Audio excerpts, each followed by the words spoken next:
Hello friends, कैसे हैं आप लोग। उम्मीद करता हूं कि आप लोग अच्छे होंगे। आपकी बेहतर भविष्य की कामनाओं के साथ एक बार फिर हम लोग एक नया चैप्टर स्टार्ट करते हैं और बहुत ही इम्पोर्टेंट चैप्टर है। जैसा कि मैंने बताया कि आपको फिजिक्स तब तक नहीं पढ़ना चाहिए जब तक आपको दो चैप्टर नहीं आता हो। पहला बेसिक मैथमेटिक्स और दूसरा वेक्टर। वेक्टर आज ये चैप्टर उतना इंपॉर्टेंट मैं नहीं समझता जितना उसे फिजिक्स को समझने के लिए समझना चाहिए, क्योंकि वेक्टर एक लैंग्वेज है ना। क्योंकि जब भी हम फिजिक्स पढ़ते हैं तो मोर देन 50% क्वांटिटी वेक्टर होती है। अब वो जब भी आएगा और आपको वेक्टर डील करना नहीं आता तब वो आपको सताएगा। तो इससे अच्छा है कि पहले निपट लेते हैं उसी से और देखते हैं कि क्या होता है, क्या मतलब होता है वेक्टर का, कैसे आता है, कैसे एडिशन करते हैं, कैसे सब्ट्रैक्शन करते हैं। तो आइए बिना टाइम को बर्बाद किए शुरू हो जाते हैं, है कि नहीं। तो नेक्स्ट चैप्टर है और बहुत इंपॉर्टेंट चैप्टर है। मैंने बताया कि ये दो चैप्टर बेसिक मैथमेटिक्स और वेक्टर अगर आपको नहीं आता तब तक आपको फिजिक्स नहीं पढ़ना चाहिए। तो वेक्टर हम लोग स्टार्ट करते हैं। ध्यान दीजिए, वेक्टर जब स्टार्ट करते हैं तो कहानी शुरू होती है फिजिकल क्वांटिटी से।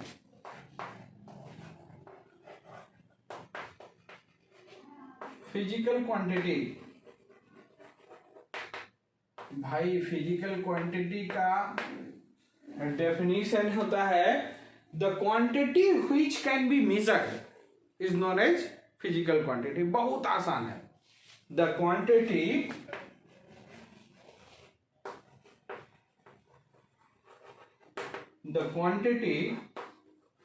which can be measured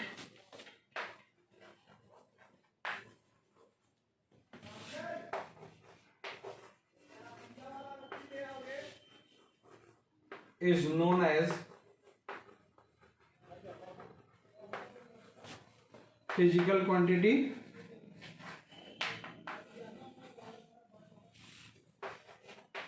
इसका मतलब आपको ये आइडिया तो हो गया होगा कि फिजिक्स में जो कुछ भी पढ़ते हैं हम लोग बिना मेजरमेंट के तो नहीं पढ़ते। फिजिक्स कोई ऐसा क्वांटिटी हम उसमें पढ़ते ही नहीं है जो हाइपोथेटिकल हो, है ना। हम उसको बार बार एक्सपेरिमेंट करते हैं, बार बार एनालिसिस करते हैं, तब वो फिजिक्स में आता है। इसका मतलब कि कोई एक सिंगल क्वांटिटी नहीं है जो फिजिकल क्वांटिटी ना हो, लेकिन इसी फिजिकल क्वांटिटी को कई सेक्शन में डिवाइड किया जाता है। स्केलर हो गया, वेक्टर हो गया, टेंसर हो गया। तो मेरे जरूरत की जो चीजें हैं हम लोग उसी पर कंसंट्रेट करेंगे। तो हमने कहा कि इस फिजिकल क्वांटिटी को हम लोग दो सेक्शन में केवल डिवाइड करेंगे, है ना, और बिल्कुल किसी पर कंसंट्रेट नहीं करेंगे। तो सबसे पहले हम लोग देखते हैं कि स्केलर क्या होता है।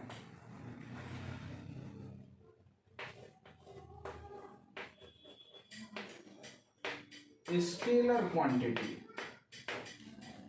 है ना। ध्यान दीजिए, बहुत आसान है। कोई भी ऐसी क्वांटिटी जिसके कंप्लीट एक्सप्लेनेशन के लिए आपको डायरेक्शन की जरूरत ना हो, केवल मैग्नीट्यूड बताने से काम चल जाए, उसी को हम क्या बोलते हैं, स्केलर, है ना। The quantity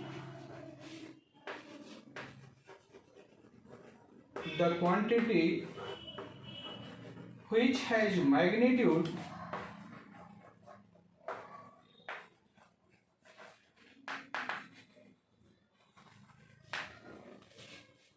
but there is no need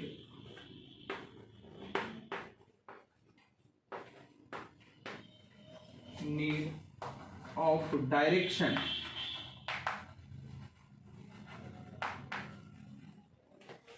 is known as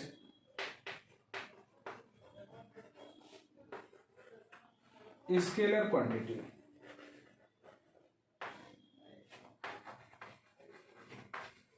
है ना। मतलब कोई भी ऐसी क्वांटिटी जिसमें मैग्नीट्यूड तो है लेकिन उसको एक्सप्लेन करने के लिए डायरेक्शन की कोई जरूरत नहीं है, उसको हम वेक्टर स्केलर क्वांटिटी बोलते हैं। जैसे आपको ढेर सारे एग्जांपल पता होंगे। मान लीजिए हमने कहा जैसे क्या है, मास, ये क्या है, स्केलर है कि नहीं। कोई कहता है डिस्टेंस, स्केलर। एनर्जी,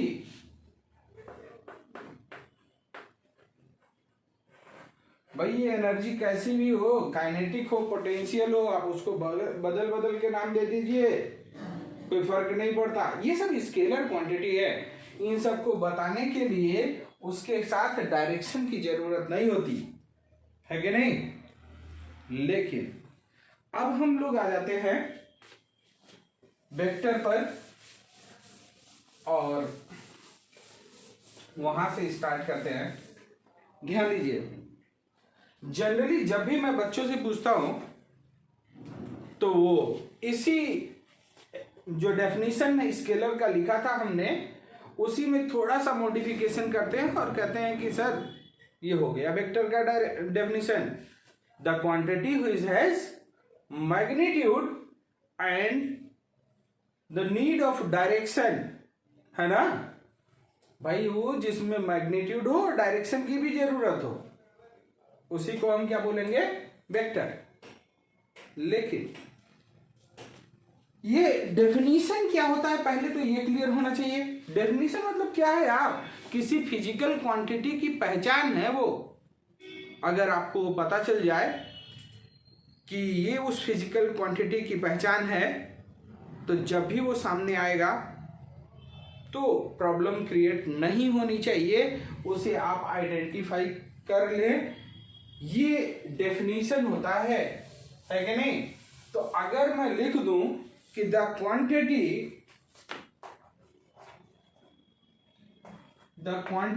ध्यान दीजिएगा, इंपॉर्टेंट पॉइंट बोल रहा हूं, the quantity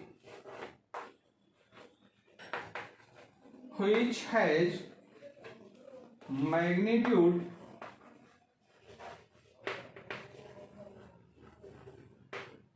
as well as direction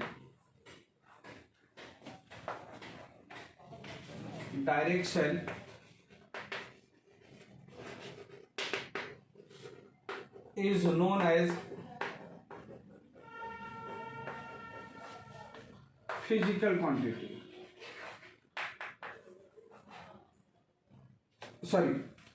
is known as vector quantity।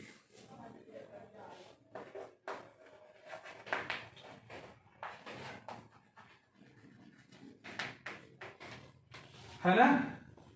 हमने कहा the quantity which has magnitude as well as direction is known as vector quantity. Generally बच्चे यही बोल देते हैं, लेकिन जब क्रॉस क्वेश्चन होता है तो वो फंस जाते हैं। जैसे मैं पूछूं कि ये डेफिनेशन पढ़ने के बाद करंट क्या है, स्केलर या वेक्टर, तो बच्चा बोलता है सर स्केलर, क्योंकि भाई साहब रटाया जाता है। फिर मैं पूछता हूं क्या बेटा इस करंट के पास डायरेक्शन नहीं है, बोला होता है। तो हमने कहा आप ही तो बोल रहे हो कि मैग्नीट्यूड भी हो, डायरेक्शन भी हो, वेक्टर बोल दे, फिर स्केलर क्यों बोल रहा है कि नहीं। फिर कहता है सर वो वेक्टर लॉ एडिशन को फॉलो नहीं करता। इसका मतलब जानते हैं, वो ये कह रहा है कि सर हम रट लेंगे, जिसको फॉलो करेगा कह देंगे वेक्टर, नहीं फॉलो करेगा नहीं करेंगे। अरे नहीं यार, ऐसा नहीं है। देखो जब मैं इस करंट के बारे में पूछता हूं, ठीक है, करंट के पास डायरेक्शन है, मैग्नीट्यूड है, लेकिन ये डायरेक्शन के बारे में जब भी आपने पढ़ा होगा तो क्या पढ़ा है? Current always flow from high potential to always flow from high potential to low potential.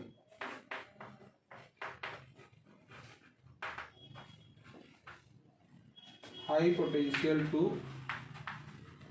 Low potential. ध्यान दीजिएगा, मैं काम की बात बता रहा हूं। मतलब करंट हमेशा उच्च विभव से निम्न विभव, पोटेंशियल को हिंदी में विभव बोलते हैं, तो current always flow from high potential to low potential. एक और एग्जांपल लेता हूं, जैसे कह दिया जाए कि टाइम, ये भी क्या है? स्केलर। मैं पूछता हूं बेटा डायरेक्शन है कि नहीं है? तो कुछ बोलता है, कुछ बोलता है नहीं।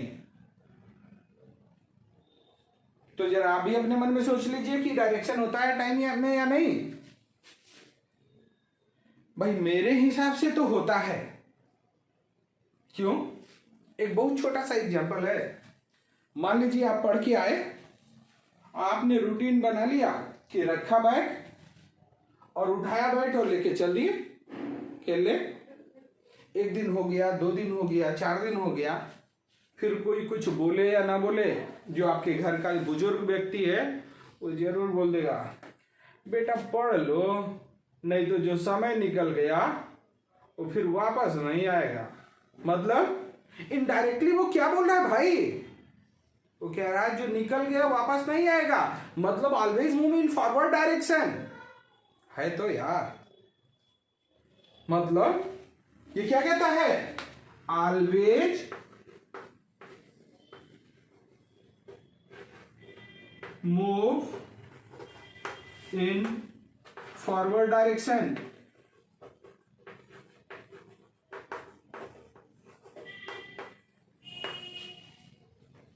डायरेक्शन था, फिर भी स्केलर हो गया। इसका मतलब क्या हुआ कि कुछ तो लोचा है कि नहीं? और वो लोचा कुछ और नहीं है यार, यही शब्द है, ये ऑलवेज। ये ऑलवेज शब्द जो है यही सब कुछ लोचा है। ध्यान दीजिए, ऑलवेज का मतलब कि वो डायरेक्शन जो यूनिवर्सल ट्रूथ है, जो कभी बदल नहीं सकता। और यूनिवर्सल ट्रूथ जो होता है वो डायरेक्शन होते हुए भी हमारे किसी काम का नहीं है, क्योंकि हम मानते क्या हैं कि अरे भाई वो यूनिवर्सल ट्रूथ है, हमको पता है तो तुम्हें भी पता होगा, क्यों बताओ उसको? क्या नीड है उस बताने की? नहीं है तो नहीं बताएंगे। मतलब डायरेक्शन होते हुए भी हम जानते हैं कि ये पता है आपको, तो इसे बताने की जरूरत नहीं है। बताने की जरूरत खाली क्या है? मैग्नीट्यूड। और मैग्नीट्यूड बताने की जरूरत है, तो बचा उसके पास केवल मैग्नीट्यूड। डायरेक्शन तो छोड़ दिया आपने, स्केलर हो जाएगा भाई साहब। ठीक है, तो कभी भी डायरेक्शन अगर यूनिवर्सल हो जाए तो वो डायरेक्शन होते हुए भी हमारे किसी काम का नहीं है, और वो वेक्टर होते हुए भी क्या बदल गया? Scalar.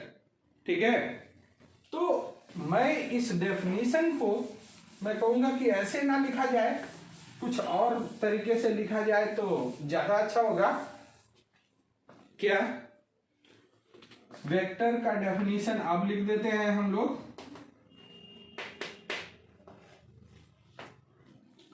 The quantity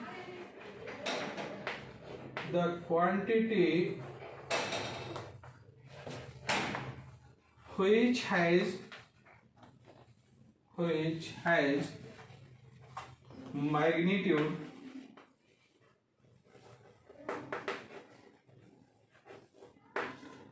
in addition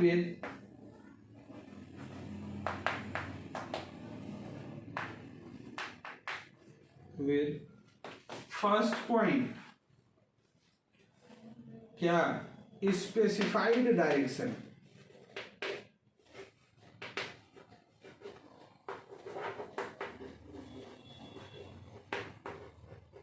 bracket में लिख सकते हैं भाई non universal, not universal. Direction कैसा होना चाहिए? यूनिवर्सल नहीं होना चाहिए, है ना। ये सफिशिएंट है, इतना कह देना। अगर आपको लिखना है जबरदस्ती तो अब लिख सकते हो फॉलो लॉ ऑफ पैरेललोग्राम, ठीक है, फॉलो लॉ ऑफ पैरेललोग्राम। लेकिन ये लिख देना सफिशिएंट है तो नहीं लिखते हैं। Specified direction then the quantity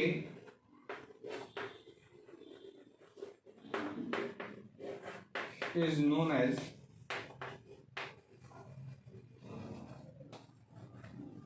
vector quantity।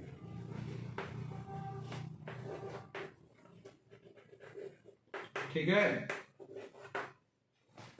Vector quantity का डेफिनेशन क्या हो गया? The quantity which has magnitude in addition with specified direction, non-universal direction होना चाहिए, then the quantity is known as vector quantity। ठीक है, तो अब इसमें देख लीजिए, कोई भी फिजिकल क्वांटिटी का नाम लीजिए और मैं बता दे रहा हूं कि वो डायरेक्शन यूनिवर्सल है या नहीं है ना। कुछ भी आप सोचेंगे तो वहां से आपको क्लियर हो जाएगा। तो अगर डायरेक्शन यूनिवर्सल हो जाए तो वो डायरेक्शन होते हुए भी किसी काम का नहीं है और वो स्केलर हो जाएगा। ठीक, ये हम लोग किसके लिए पढ़ रहे हैं भाई? मेनली हम लोग पढ़ रहे हैं कि नीट या आईटी जो भी अभी तक आपको फिजिक्स में दगा देता था उसे रोक दिया जाए, है कि नहीं। तो ये डेफिनेशन हमारे बहुत ज्यादा काम का नहीं है। अब हम लोग पढ़ते हैं representation of vector.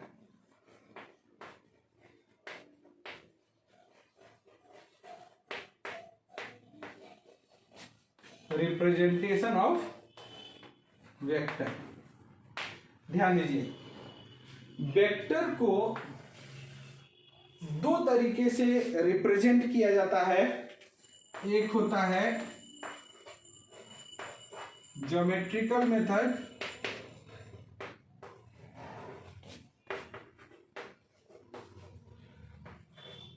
Of representation,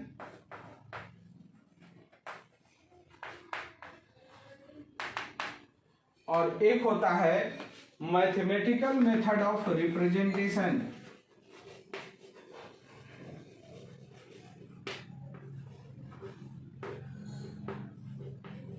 method of representation,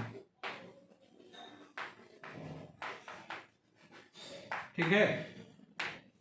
तो दो तरीके से लिखते हैं हम लोग, एक ज्योमेट्रिकल मेथड ऑफ रिप्रेजेंटेशन और एक मैथमेटिकल मेथड ऑफ रिप्रेजेंटेशन। अब आइए देखते हैं कि वास्तव में ये ज्योमेट्रिकल मेथड ऑफ रिप्रेजेंटेशन है क्या, है ना। तो फर्स्ट पार्ट तो थोड़ा सा डिटेल डिस्कस करते हैं हम लोग। ध्यान दीजिए, ज्योमेट्रिकल मेथड ऑफ रिप्रेजेंटेशन में हम वेक्टर को एक एरो से रिप्रेजेंट करते हैं, ठीक है। In it a vector represented by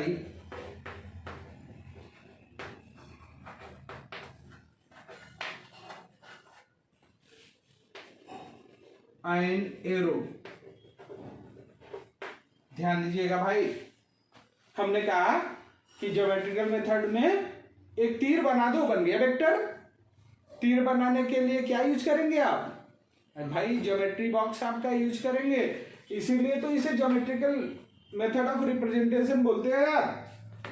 चलो भाई, मैंने कहा बना दिया तीर।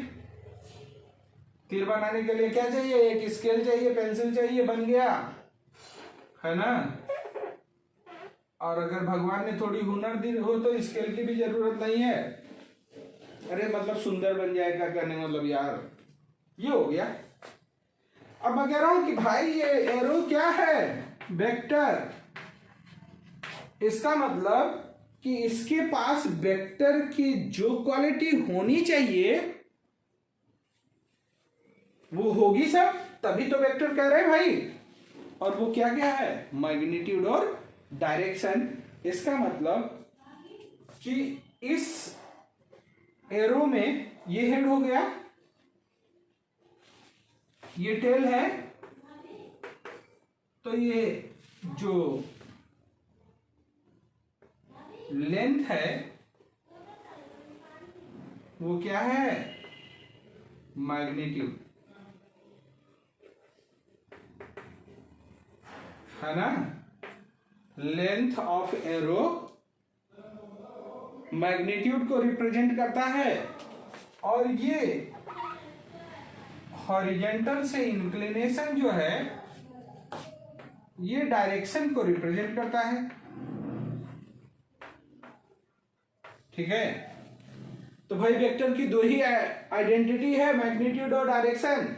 तो एरो में वो दोनों चीजें दिख गई हमको, बिल्कुल आसानी से कह देंगे कि सर ये वेक्टर है कि नहीं।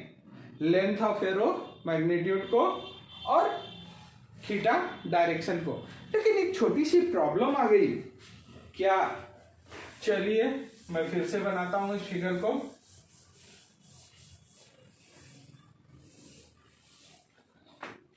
हमने कहा कि ये लेंथ क्या बताएगा? Magnitude.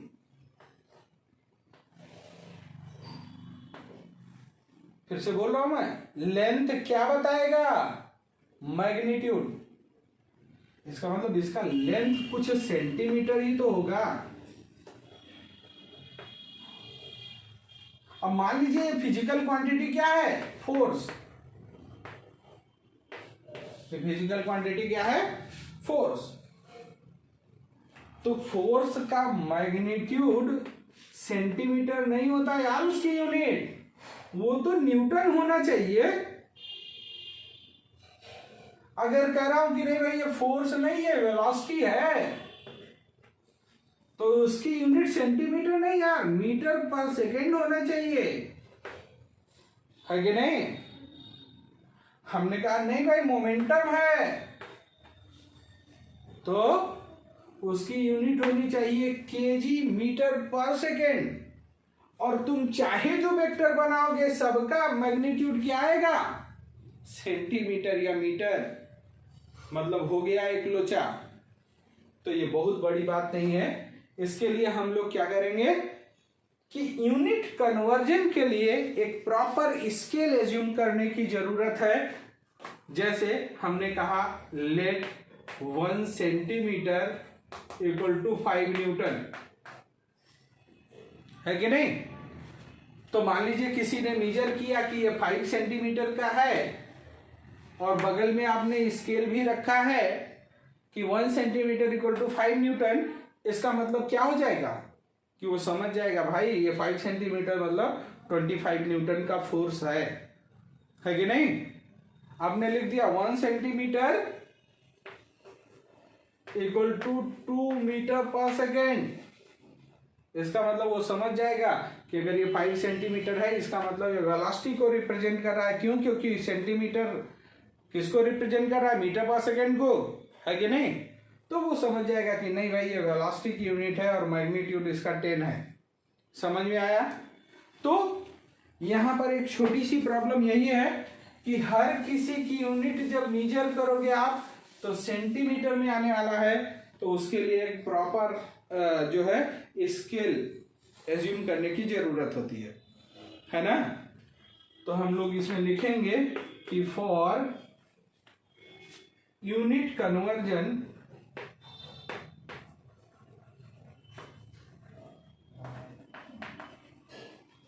we assume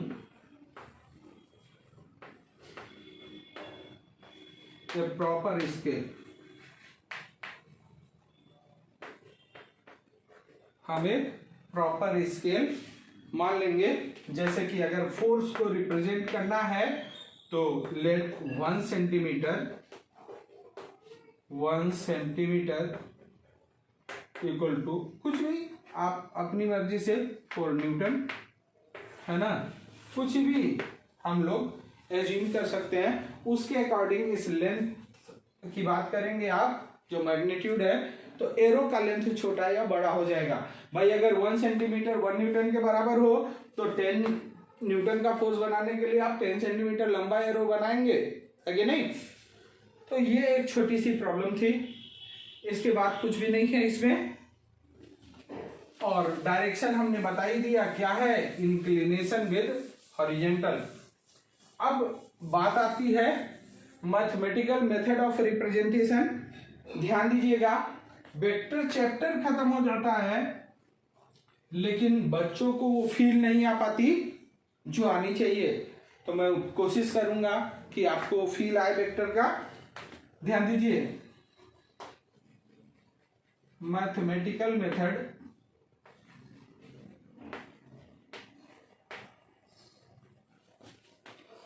of representation.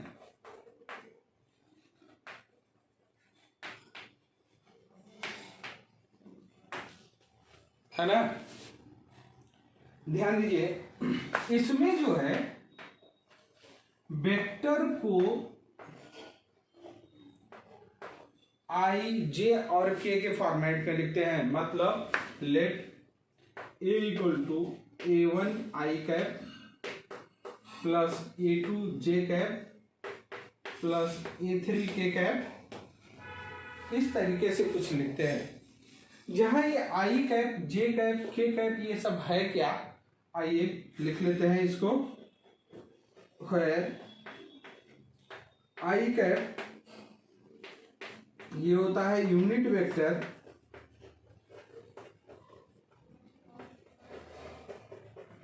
along positive X axis.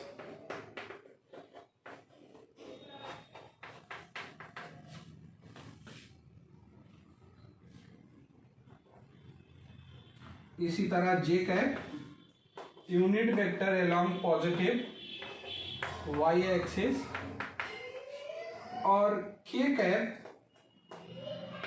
ये है unit vector along positive Z axis. अरे भाई यहाँ अभी कोई फील नहीं है होगी। यूनिट वेक्टर का मतलब क्या होता है अभी थोड़ी देर में हम लोग पढ़ने वाले हैं। बहुत इंपॉर्टेंट पॉइंट है पूरी फिजिक्स पढ़ने के लिए, है कि नहीं। तो यूनिट वेक्टर अभी आप सीधे शब्दों में ये समझ लीजिए कि एक ऐसा वेक्टर जिसका मैग्नीट्यूड 1 हो और डायरेक्शन स्पेसिफाइड हो, मतलब कि वो डायरेक्शन को रिप्रेजेंट कर रहा हो और उसका मैग्नीट्यूड 1 हो, उसी को यूनिट वेक्टर बोलते हैं। इसका मतलब ये हुआ कि अगर हम लोग कोऑर्डिनेट सिस्टम बनाते हैं एक्स एक्सिस, वाई एक्सिस और जेड एक्सिस, तो एक ऐसा वेक्टर जो इस डायरेक्शन में आ रहा हो उसका मैग्नीट्यूड 1 हो, मतलब लंबाई 1 हो, वो आई कैप को रिप्रेजेंट करेगा।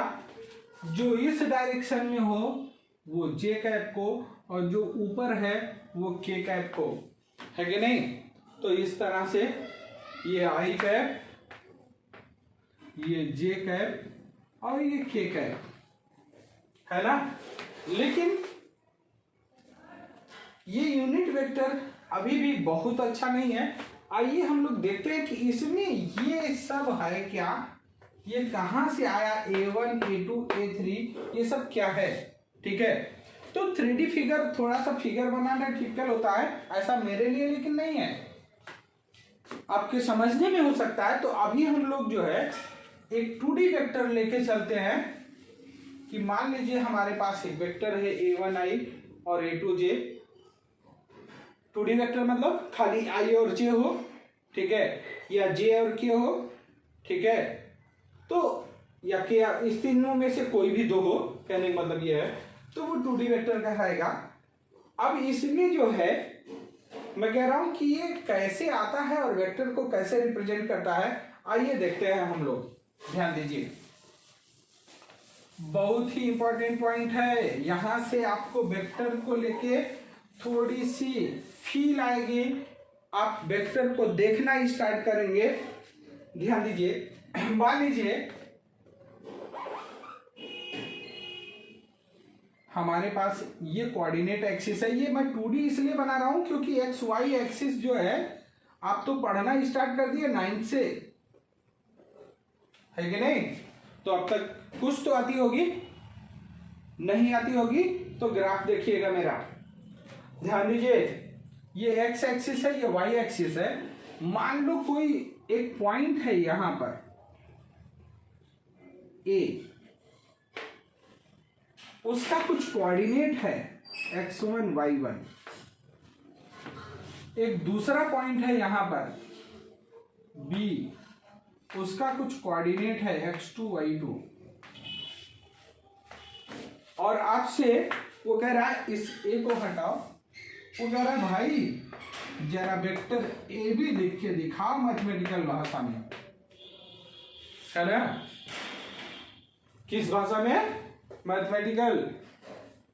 और हम लोगों ने ज्योमेट्रिकल तो सीख रखा है। ज्योमेट्रिकल मतलब क्या होता है? अगर ये ज्योमेट्रिकल बोलता तो अब तक अवकाश दिखा चुके होते हम लोग। क्या करना है भाई? तीर ही तो बनाना था, रखते स्केल और मार देते एक तीर। यही तो है वेक्टर एरिया, ठीक है? ये ज्योमेट्रिकल रिप्रेजेंटेशन है। अब मैथमेटिकल की तरफ बढ़ते हैं हम लोग।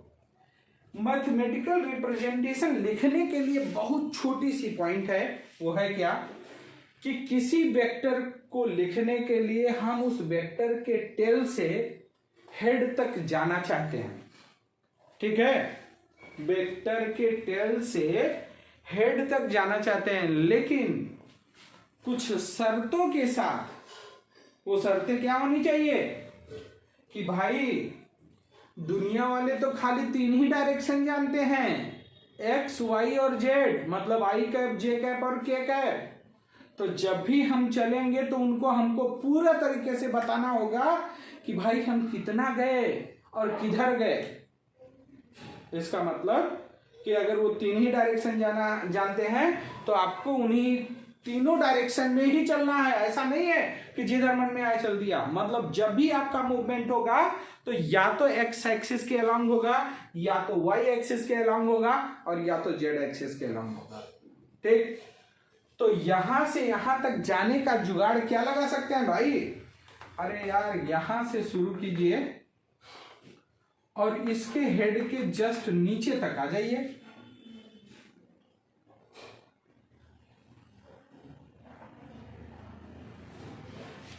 ठीक है? फिर अब तो एक्स एक्सिस के पैरेलल चल रहे हो ना, फिर यहां से शुरू कीजिए और सीधे ऊपर चले जाइए।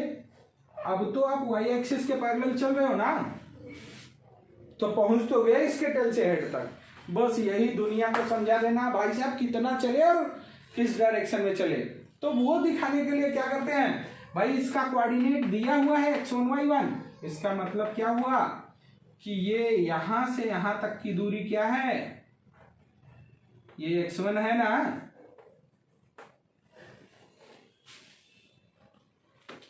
ये हाइट क्या है? y1।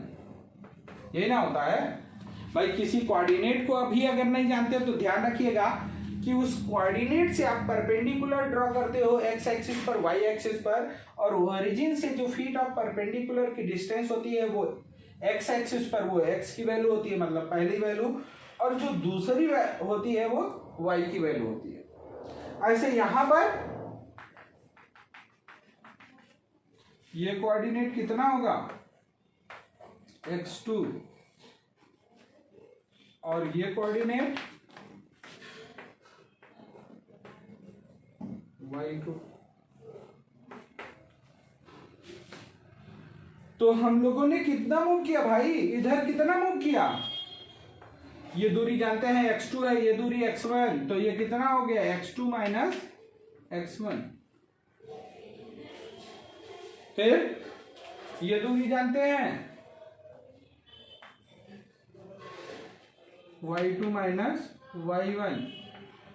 बस दुनिया को यही बताना है भाई, क्या कि हम लोग कैसे कैसे मूव किए। तो यहां से फिगर देख के पता चला कि हमारा मूवमेंट 2 सेगमेंट में रहा।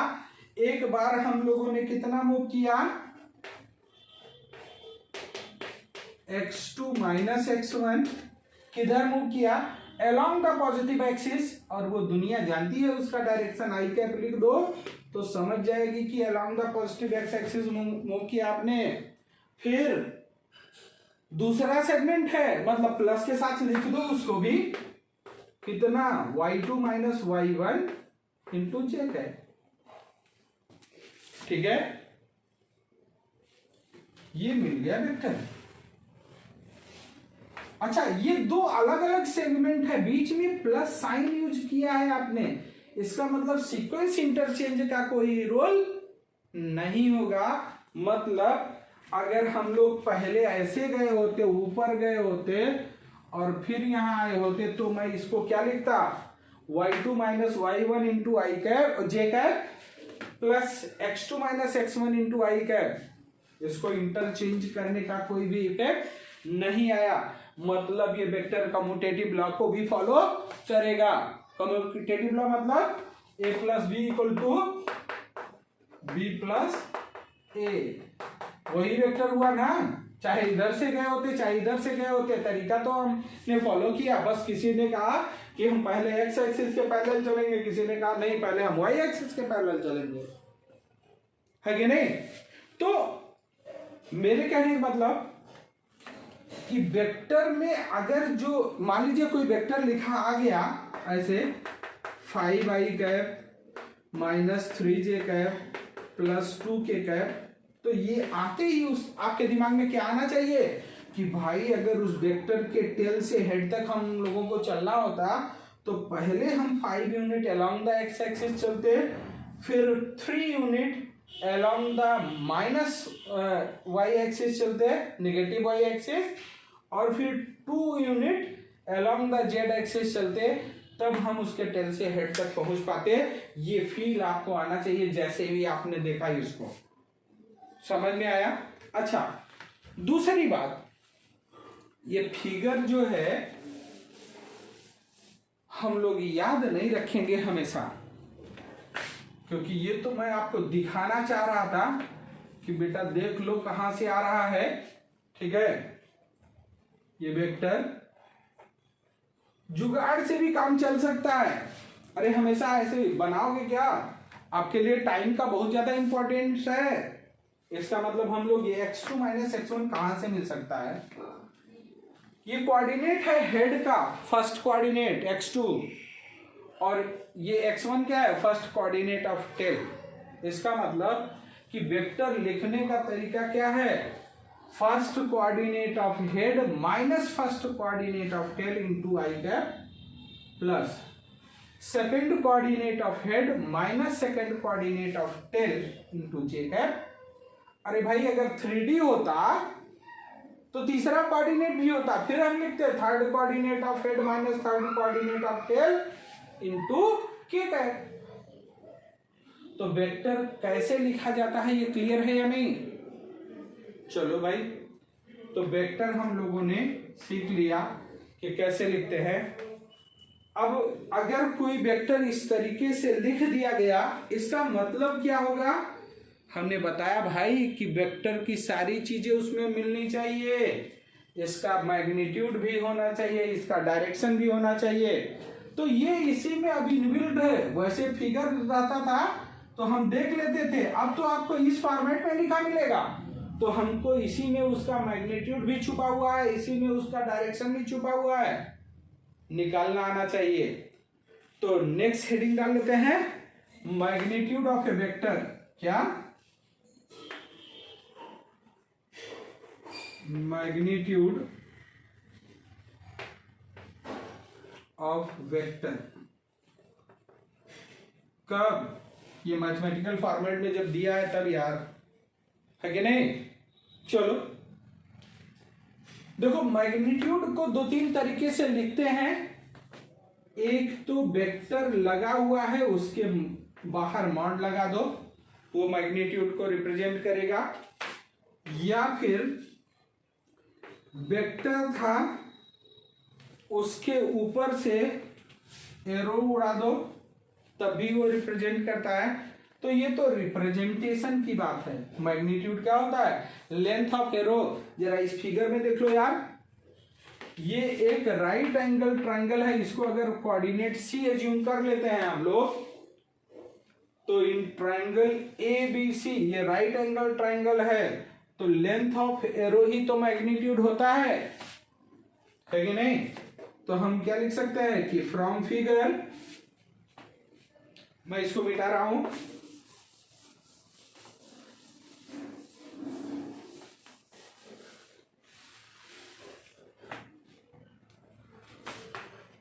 From figure magnitude of vector A B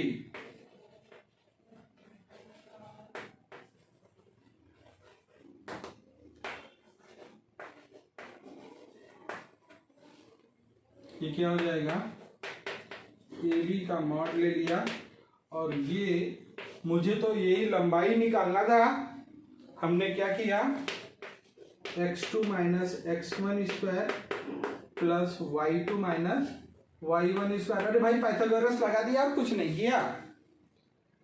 लेकिन अब ऐसा ना हो कि वेक्टर दे दे और कोऑर्डिनेट ढूंढने लगे आप, कि हेड और टेल का कोऑर्डिनेट पता होगा तभी बताएंगे हम, तो ये नहीं भाई। ये x2 माइनस x1 क्या है? ध्यान दीजिए, वेक्टर ए बी हम लोगों ने क्या लिखा था, x2 minus x1 into I cap plus y2 minus y1 into J cap, यही लिखा था हम लोगों ने। तो ये x2 माइनस x1 क्या है यार? Under root coefficient of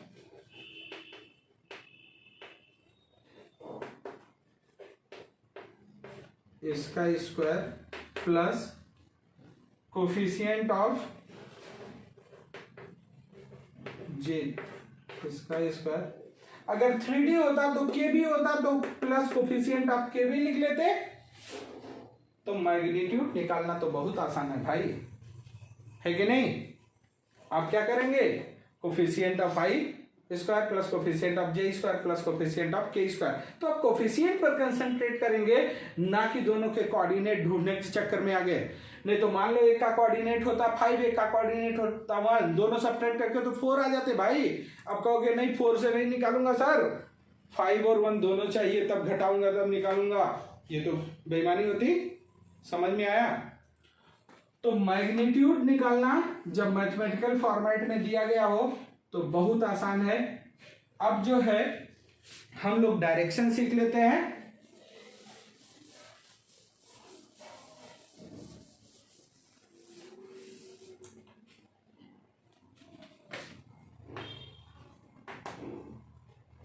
direction of vector, ध्यान दीजिए, वेक्टर में डायरेक्शन को लेके हम लोग इसको टुकड़ों में सीखेंगे, है कि नहीं? क्योंकि कुछ लिमिटेशन है, जैसे जैसे चीजों को हम आगे सीखते जाएंगे वैसे वैसे डायरेक्शन में आगे बढ़ते जाएंगे। यहां पर डायरेक्शन का मतलब ये एंगल था, लेकिन लिमिटेशन क्या है, ये 2D रिप्रेजेंटेशन है। तो हम लोग लिखेंगे इन 2D vector inclination of arrow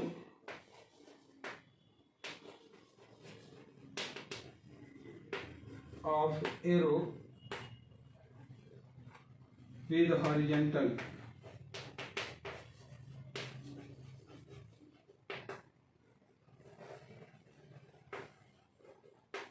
give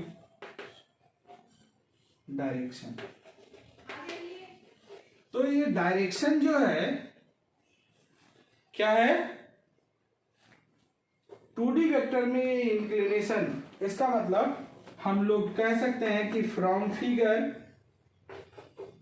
इस फिगर से अगर देखोगे तो क्या मिलेगा भाई, क्या tan थीटा लिख सकते हैं, ये y2 minus y1 upon x2 minus x1 है या नहीं है? और ये y2 tan थीटा क्या होता है, परपेंडिकुलर अपॉन बेस। ये परपेंडिकुलर पता है, ये बेस पता है, इसका मतलब ये क्या है भाई, coefficient of j divided by coefficient of i। ठीक है, तो थीटा की वैल्यू यहां से पता चल गई, tan inverse y2 minus y1 upon x2 minus x1। अब ध्यान दीजिएगा यहां भी कोऑर्डिनेट में ढूंढने लगिएगा भाई, ये क्या है, कोफिशिएंट्स को देख के काम चला लीजिएगा। j के कोफिशिएंट को i के कोफिशिएंट से डिवाइड करेंगे, आपको आंसर मिल जाएगा, है कि नहीं। तो ये था ओवरऑल वेक्टर, है कि नहीं।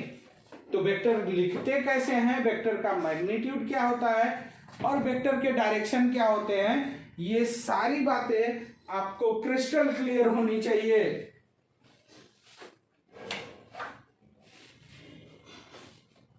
ये सारी बातें आपको क्रिस्टल क्लियर होनी चाहिए, यहां तक कोई दिक्कत तो नहीं। चलिए अब इस पर एक क्वेश्चन छोटा सा कर लेते हैं, तभी बातें बनती है, अदरवाइज ये समझने से कुछ आता वाता नहीं है, ठीक है।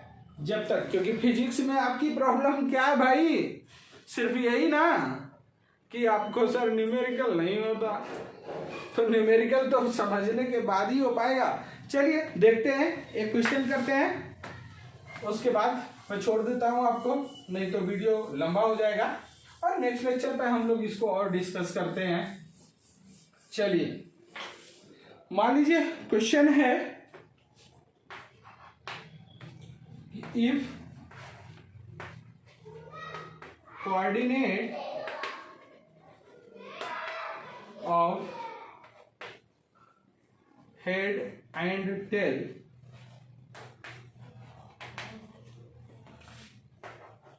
of a vector is, क्या लिखूं यार, 4√3, 2 and √3, -1 respectively,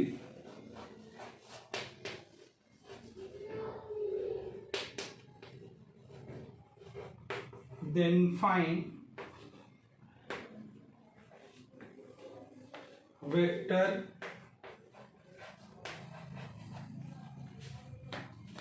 its magnitude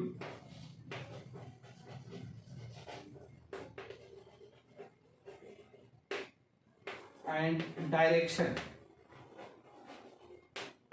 ठीक है, चलो भाई, अब हमने आपको क्या सिखाया है उसके अकॉर्डिंग अगर वीडियो पॉज कर सकते हैं और सॉल्व कर सकते हैं तो बता दीजिए, अदरवाइज मैं तो बता ही रहा हूं आपको, है ना।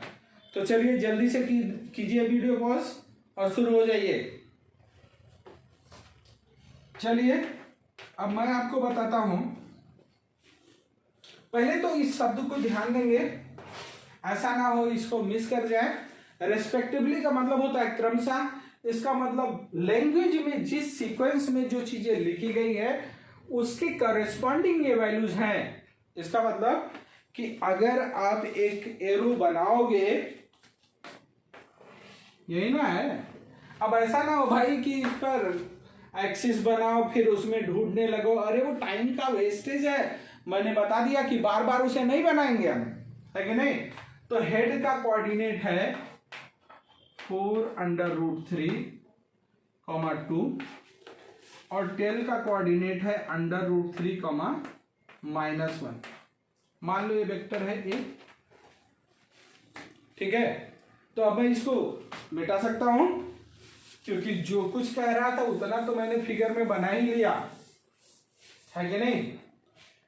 अब वेक्टर ए होगा क्या, हमने कहा था भाई first coordinate of head 4√3 minus first coordinate of tail into I cap plus second coordinate of head minus second coordinate of tell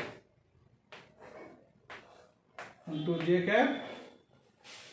तो ये क्या हो गया, अरे भाई यहाँ √3 कॉमन ले लिया जाए तो ये हो गया 4 - 1 आई कैप प्लस 3 जे कैप। ये क्या हो गया 3 √3 आई कैप प्लस 3 जे कैप। यही तो वेक्टर हो गया भाई। अब वो कह रहा है मैग्नीट्यूड, तो magnitude of vector A mod लगाएंगे under root coefficient of I square plus coefficient of J square.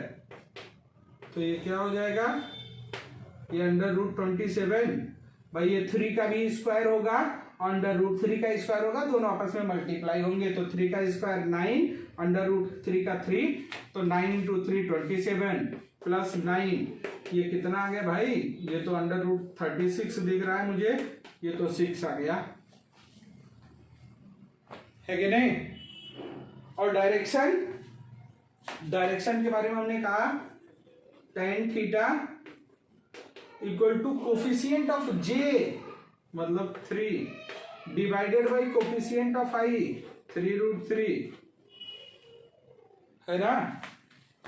तो ये कितना आ गया 1/√3, और 1/√3 की वैल्यू किसकी होती है, tan 30 की वैल्यू होती है या नहीं। इसका मतलब थीटा इक्वल टू क्या आ गया भाई 30 डिग्री। तो अगर किसी वेक्टर का हेड और टेल जो है उसका कोऑर्डिनेट दे दिया जाए तो मुझे उम्मीद है कि वो वेक्टर कैसे आता है ये आप सीख चुके हैं, उसका मैग्नीट्यूड निकालना सीख चुके हैं, और डायरेक्शन क्या होगा ये सीख चुके हैं, है कि नहीं। तो इस पर और क्वेश्चन करने की जरूरत मैं नहीं समझता, है कि नहीं, बहुत आसान है। और अगर लिखा मिल जाए कुछ इस तरीके से तो उसका मतलब भी समझ सकते हैं कि टेल से हेड तक जाने के लिए पहले 3√3 यूनिट हम लोग आई अलोंग द एक्स एक्सिस चले होंगे, फिर 3 यूनिट वाई एक्सिस के अलोंग चले होंगे, तब वो मिला होगा। तो मुझे लगा कि ये सारी चीजें अब कंप्लीट है, ठीक है, आपको समझ में आया होगा।